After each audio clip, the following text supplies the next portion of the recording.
বৈশাখ মাসের শেষ মঙ্গলবার উপলক্ষে উজ্জয়ন্ত প্রসাদ অন্তর্মহলে মঙ্গলচণ্ডী মন্দিরে অনুষ্ঠিত হল ঐতিহ্যবাহী শেষ মঙ্গলচণ্ডী পূজা।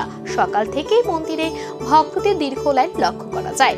নারী পুরুষ থেকে শুরু করে বিভিন্ন বয়সের মানুষ পূজা ও প্রার্থনায় অংশ নেন। শুধু মন্দির প্রাঙ্গণে নয়, বিভিন্ন বাড়ি ঘরেও বিশেষভাবে পালিত হয় মঙ্গলচণ্ডী পূজা। অনেকে পরিবারের সুখ শান্তি ও মঙ্গল কামনায় দেবীর আরাধনা করেন।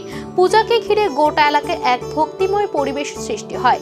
নিরাপত্তা ও শৃঙ্খলা বজায় রাখতে প্রশাসনের তরফেও নজরদারি রাখা হয়। বছরের পর বছর ধরে চলে আসা এই শেষ মঙ্গলচণ্ডী পূজা শুধুই ধর্মীয় আচার নয়, বহু মানুষের বিশ্বাস ও আবেগের প্রতীক। এটা মঙ্গলচণ্ডী পূজা, এটা আজকে 500 বৎসরের থেকে বেশি পুরানো হয়ে গেছে এবং বহু বৎসর ধরে চলে আসছে। আমাদের রাজধানী স্থানান্তরের সঙ্গে সঙ্গে মার মন্দিরও স্থানান্তরিত হয়েছে এবং সমস্ত দেবাসন মহারাজ সরকারের হাতে যখন হস্তান্তর হয়েছিল, ত্রিপুরা হস্তান্তরের সময় সমস্ত দেবাসন দিয়েছিল, বলেছিল যে আমার দেবাসন যেভাবে চলছে এইভাবেই চলবে, কিন্তু এই মঙ্গলচণ্ডী মন্দিরটা দেয়নি।